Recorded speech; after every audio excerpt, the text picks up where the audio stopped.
오늘 들려드릴 이야기는 예기치 못한 사고로 다리를 다친 65살의 한 어머니가 효심 깊은 아들의 집으로 들어가면서 시작됩니다. 매일 밤 현숙한 며느리는 시어머니를 위해 정성스레 따뜻한 우유 한 잔을 내어왔습니다. 겉으로 보기엔 자애로운 어머니와 효성, 지극한 아들, 그리고 화목한 고부간의 전기 넘치는 따뜻한 그림이었죠. 하지만 어느 깊은 밤 이 어머니는 쓰레기통 안에서 자신의 심장을 멎게 할 만큼 소름 끼치는 비밀을 마주하게 됩니다. 그녀는 그날 밤으로 부은 다리를 이끌고 자신이 유일한 안식처라 믿었던 아들의 집을 탈출하듯 빠져나왔습니다. 도대체 그녀는 쓰레기통에서 무엇을 본 것일까요? 매일 밤 효심으로 가득 차 보였던 그 따뜻한 우유. 한 잔에는 어떤 추악한 진실이 숨겨져 있었을까요? 완벽해 보였던 한 가정이 어떻게 사고 한 번에 그 따뜻했던 가면을 속절없이 벗게 되었는지, 그리고 이 모든 폭풍 뒤에 숨은 진짜 주범은 누구인지, 오늘 우리는 우유 한 잔이 불러온 이 가정의 비극과 반전을 함께 들여다보려 합니다. 끝까지 함께 해주십시오. 이 결말은 여러분께 효도란 무엇인지, 그리고 책임이란 무엇인지에 대해 완전히 새로운 질문을 던질 것입니다. 내 이름은 박명숙, 올해 65입니다. 이제 막 은퇴를 하고 내가 꿈꾸던 평온한 일상을 시작하려던 참이었죠. 평생의 소원이었던 동양화 수업을 듣고 옛 동료들과 제주도 일주 여행도 가고 작은 베란다를 내가 아끼는 군자란으로 가득 채울 계획이었습니다.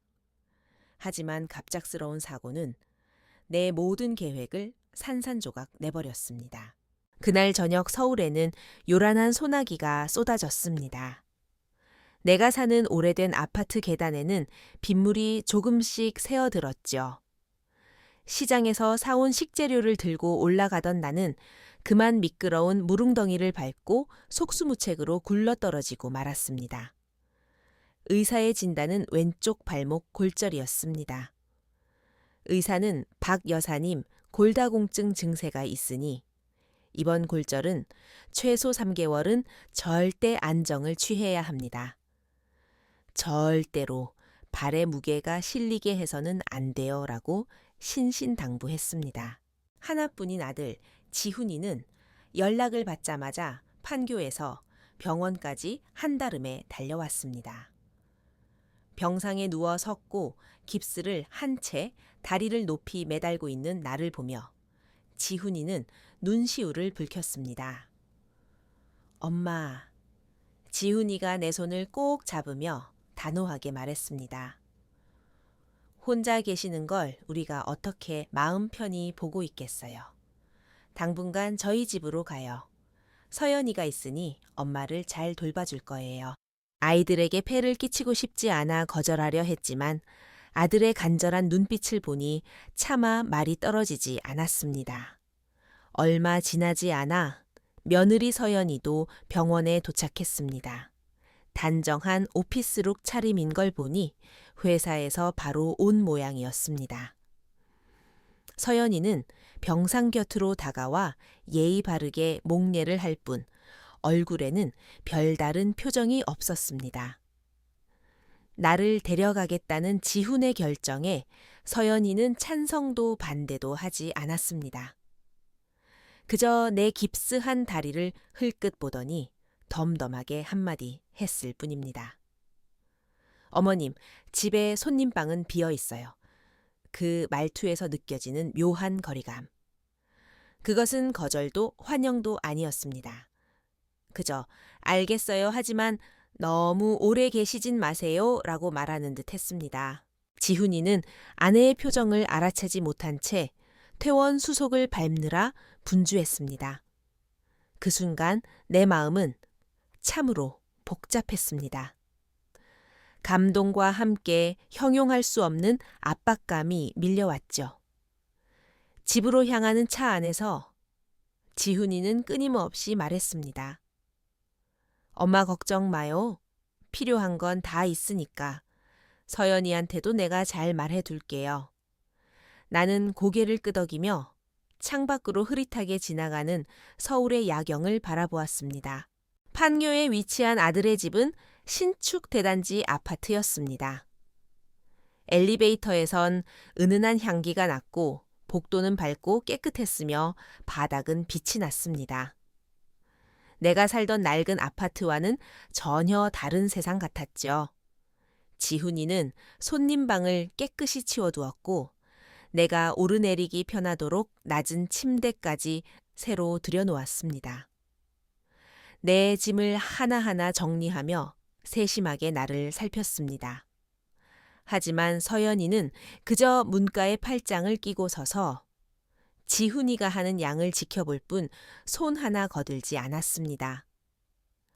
그러다 지훈이가 여행 가방 바퀴로 거실에 반짝이는 대리석 바닥에 작은 긁힘이라도 낼라치면 미간을 찌푸리며 쏘아 붙였습니다. 지훈 씨, 조심 좀 해. 바닥 긁히잖아. 그 집에 머물기 시작하면서 나는 비로소 더부살이가 무엇인지 뼈저리게 느끼게 되었습니다. 서연이의 보살핌은 학대라고 할 수는 없었지만 매사 성의가 없었고 짜증이 배어 있었습니다.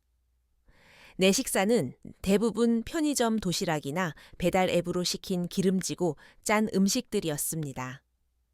내가 조심스레 좀 담백한 죽 같은 게 먹고 싶구나 라고 말하면 그녀는 늘 똑같은 대답을 내놓았습니다.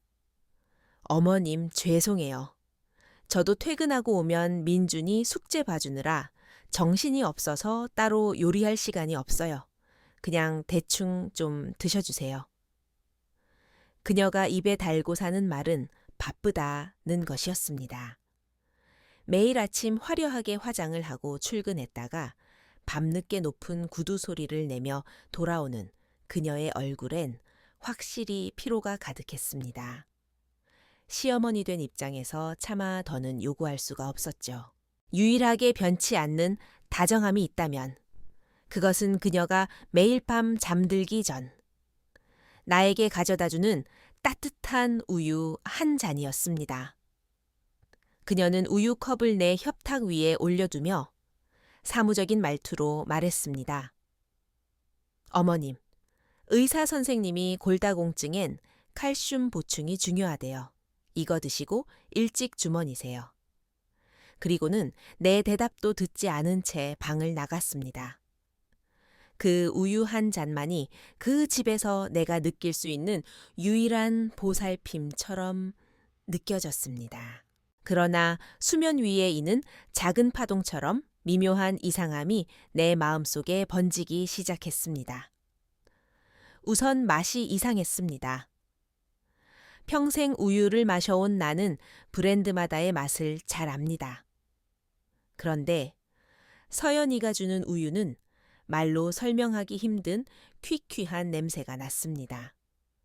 평소 대형마트에서 사 마시던 신선하고 고소한 맛이 아니라 종이 과하게 오래 담겨 있어 습기를 머금은 듯한 불쾌한 맛이었지요.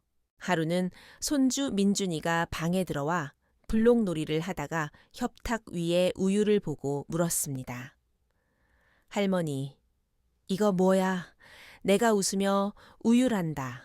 할머니 뼈 튼튼하게 해주는 약이야 라고 답하자 민준이는 눈을 반짝이며 나도 한 입만 하오 마스이다만 하고 손을 뻗었습니다. 컵에 손이 닿기도 전 밖에서 서연이의 날 선 목소리가 들렸습니다. 민준아 안 돼. 그 목소리는 마치 얼음 송곳 같았습니다.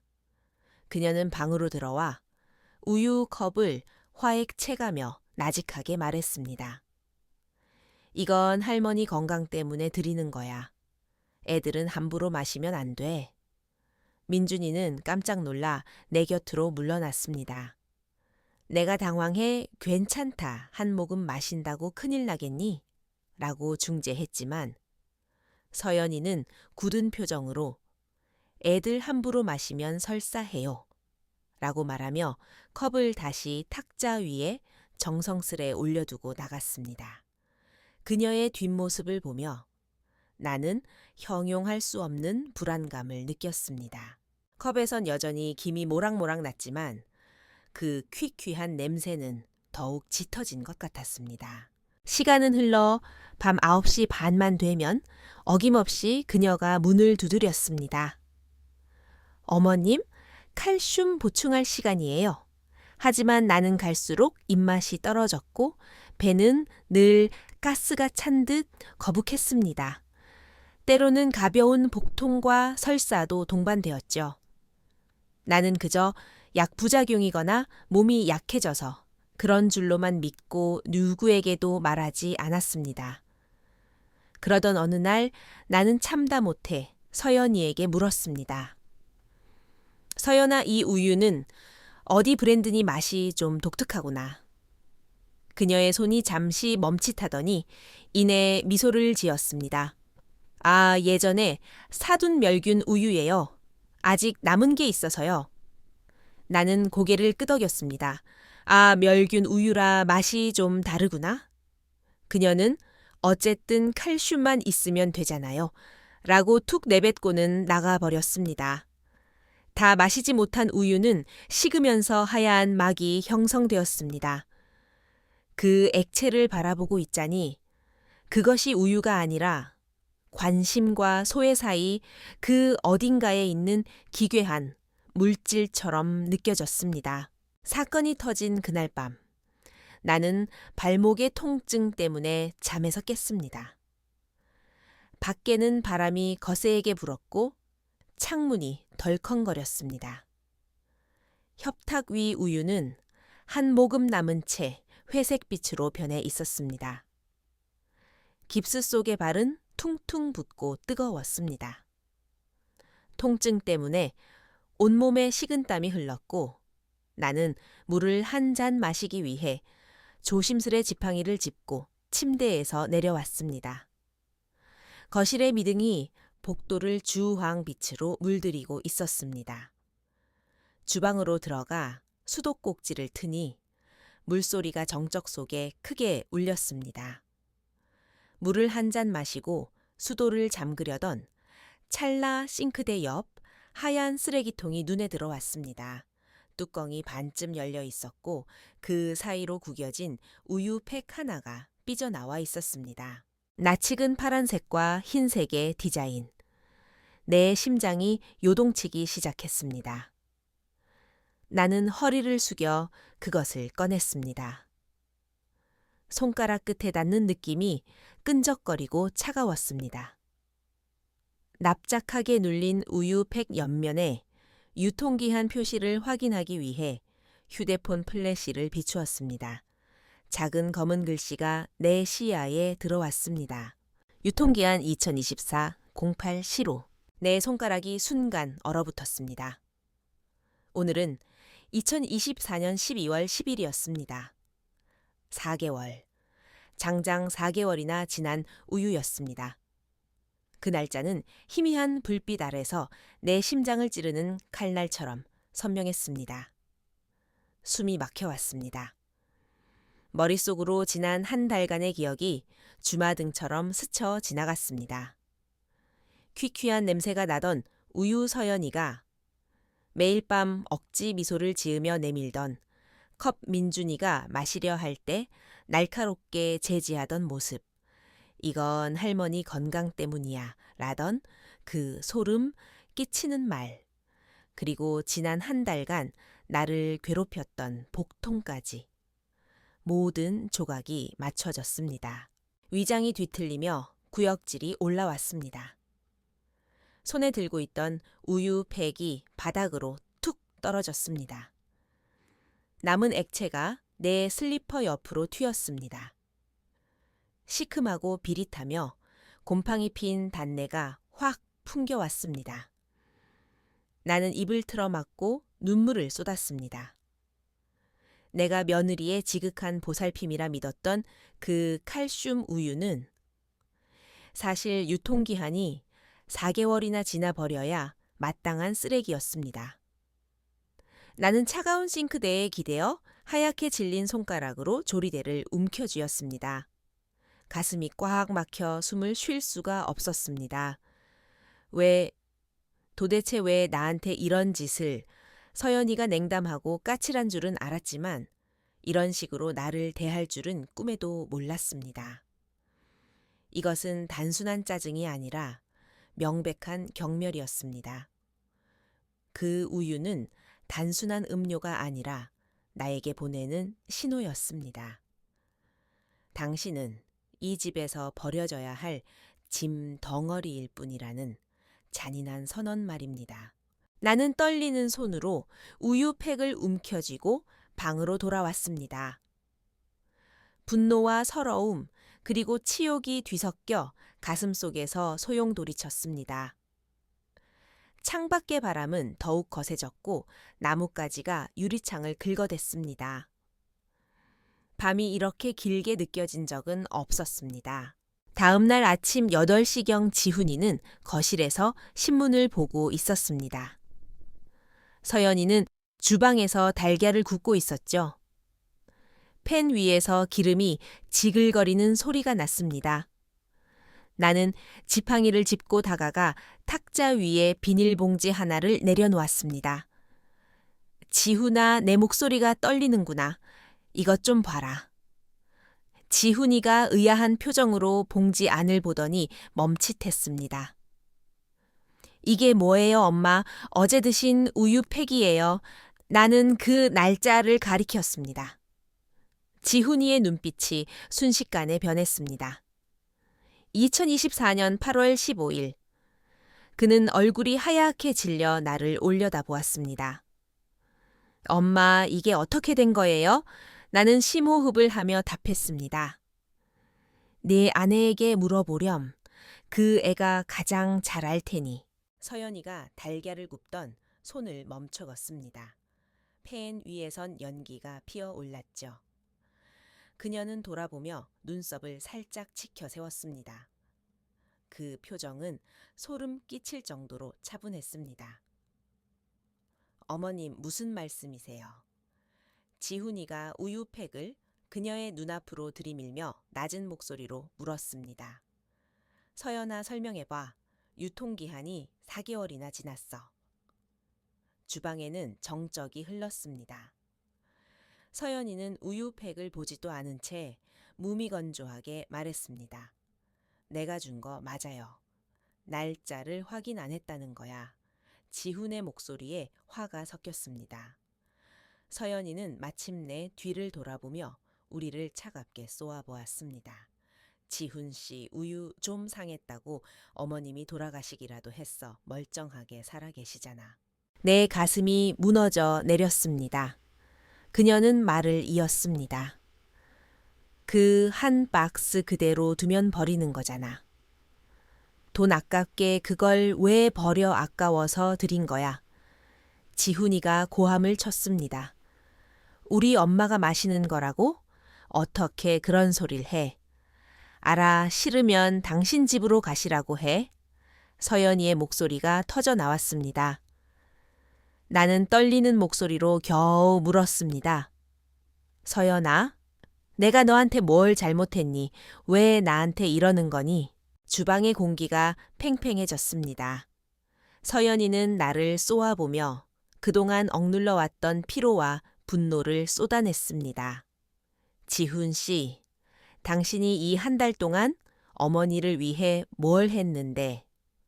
그녀는 지훈을 가리켰습니다.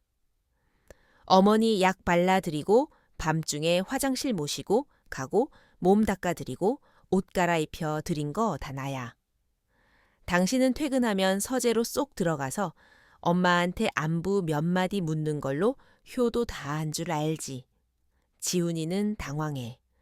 지금 내 탓을 하는 거야. 나도 밖에서 힘들게 일하잖아. 라고 소리쳤습니다. 서연이는 실소했습니다.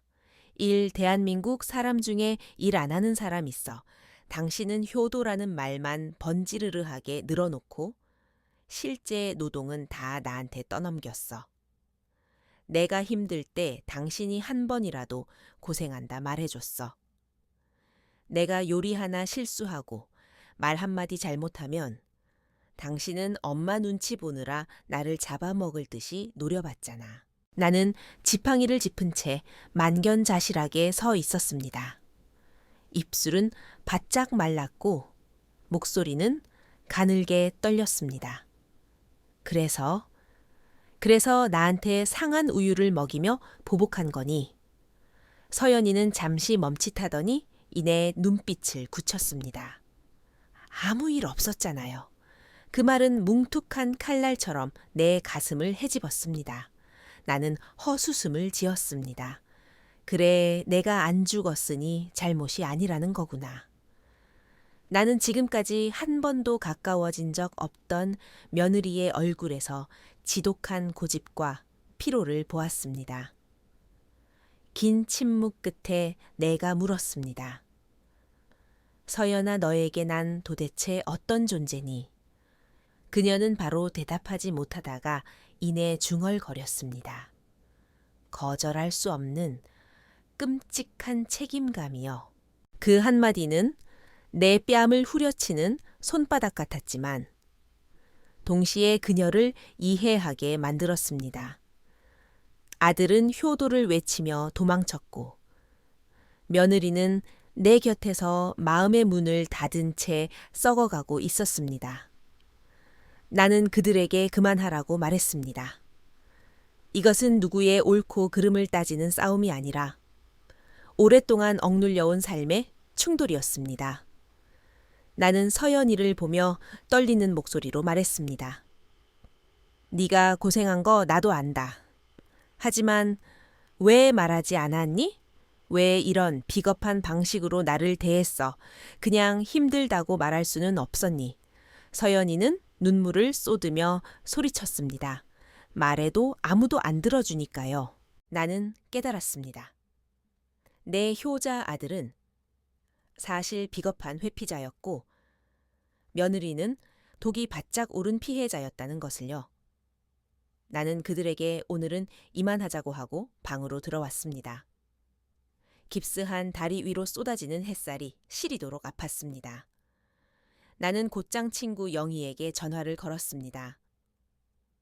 영희야, 나 상한 우유를 마셨어. 4개월이나 지난 거. 영희는 한참 동안 말이 없다가 나직하게 말했습니다. 지훈이는 뭐라니? 나는 씁쓸하게 웃었습니다. 지훈이 걔는 전형적인 입효자야. 입으로는 다 한다면서 고생은 마누라한테 다 시켰어. 이제야 알았네. 우리 고부 사이를 망친 건 그 우유가 아니라 책임감 없는 내 아들이었다는 걸. 영희는 뼈 아픈 조언을 건넸습니다. 명수가 지훈이는 나쁜 애는 아니야. 다만 효도라는 환상에 취해 이기적인 남자가 된 거지. 네가 걔를 어른으로 만들어야 해. 계속 거기 있으면 셋 다 파멸이야. 내 집으로 돌아가. 간병인을 쓰고 내 인생을 살아. 그게 그들에게 책임을 깨닫게 해주는 유일한 길이야. 전화를 끊고 나는 결심했습니다. 때로는 진정한 치유가 남의 보살핌이 아니라 스스로 결정을 내리는 데 있다는 것을요. 그날 저녁 지훈이가 말을 걸어왔습니다. 엄마, 아까 일은 너무 마음 쓰지 마세요. 서연이가 성격이 좀 급해서 그렇지 나쁜 애는 아니에요. 나는 아들을 물끄러미 바라보았습니다. 지훈아, 서연이는 나쁜 사람이 아니야. 문제는 그 상한 우유가 아니라 너한테 있단다. 지훈이가 당황했습니다. 네, 저요. 너는 나를 집으로 데려오는 게 효도인 줄 알았지.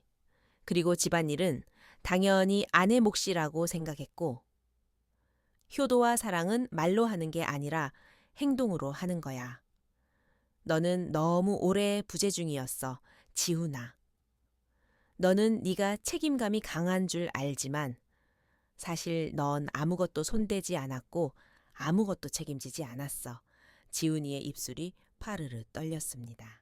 나는 모레 내 집으로 돌아갈 거다. 지훈이가 놀라 소리쳤습니다. 엄마 다리도 안 나았는데 어떻게 혼자 계시려고요? 나는 차분하게 대답했습니다. 혼자가 아니야. 간병인을 부를 거다. 내 생활은 내가 알아서 해. 지훈아, 네가 돌봐야 할 건 내가 아니라 네 가정이야. 네가 빚진 건 효도가 아니라 가장으로서의 책임이란다. 아들은 아무 말도 하지 못했습니다.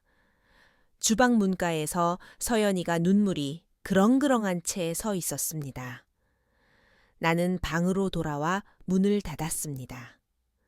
문 뒤에서 서연이의 흐느낌이 들려왔지만 나는 붙잡지 않았습니다. 내 집으로 돌아온 뒤 시간은 빠르게 흘렀습니다. 내 손때 묻은 가구들, 베란다의 꽃들, 모든 것이 평화로웠습니다. 나는 성품 좋은 간병인 박씨 아주머니를 고용했습니다. 아주머니는 매일 아침 오셔서 정갈하게 나를 도와주시고 오후에는 퇴근하셨죠. 남의 눈치를 보지 않는 평곤함이 얼마나 소중한지 새삼 깨달았습니다. 나는 2달 동안 아들 내외에게 먼저 연락하지 않았습니다. 그들에게 스스로를 돌아볼 시간을 주고 싶었습니다. 2달 후 다리 상처가 완전히 아물었습니다. 나는 정성껏 삼계탕을 끓였습니다. 보온병에 담아 택시를 타고 판교 아들 집으로 향했습니다. 초인종을 누르자 앞치마를 두른 지훈이가 나왔습니다. 손에는 국자가 들려 있었죠. 나를 본 아들은 목이 메어 말했습니다. 엄마, 오셨어요? 나는 웃으며 삼계탕을 내밀었습니다. 너희들 내가 끓인 삼계탕 좋아하잖니? 먹으러 왔다. 지훈이는 떨리는 손으로 통을 받으며 말했습니다.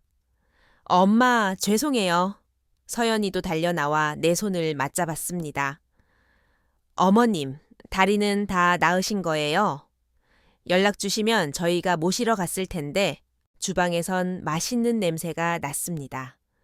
지훈이가 수줍게 웃으며 말했습니다. 엄마, 저 요즘 요리 배워요. 엄마가 예전에 해주셨던 장조림 해봤는데 한번 드셔보실래요? 나는 식탁에 앉아 지훈이가 만든 장조림을 먹었습니다. 간이 딱 맞았습니다. 서연이가 옆에서 거들었습니다. 어머님 지훈 씨 정말 많이 변했어요. 퇴근하면 요리도 도와주고 민준이 숙제도 같이 봐줘요. 가끔은 제가 예전에 너무 힘들었다고 고백하면서 사과도 하더라고요. 나는 아이들의 얼굴을 보았습니다. 서연이의 눈에서 살벌한 방어, 기재와 피로가 사라지고 온기가 감돌고 있었습니다. 나는 아이들에게 말했습니다. 사람은 한 번쯤 아프게 부딪혀봐야 어디가 잘못됐는지 아는 법이야. 엄마가 이번에 다리를 다친 게 헛된 일만은 아니었구나. 지훈이가 내 손을 꼭 잡았습니다. 엄마, 저 이제 진짜 아들이 진짜 남편이 되는 법을 배우고 있어요. 지켜봐 주세요. 나는 그저 미소 지었습니다. 사랑은 서로를 소진하는 것이 아니라 서로가 더 편안해질 수 있도록 책임을 나누는 법을 배우는 것임을 이 아이들도 이제야 깨달은 모양입니다. 석양빛이 거실로 깊숙이 들어왔습니다.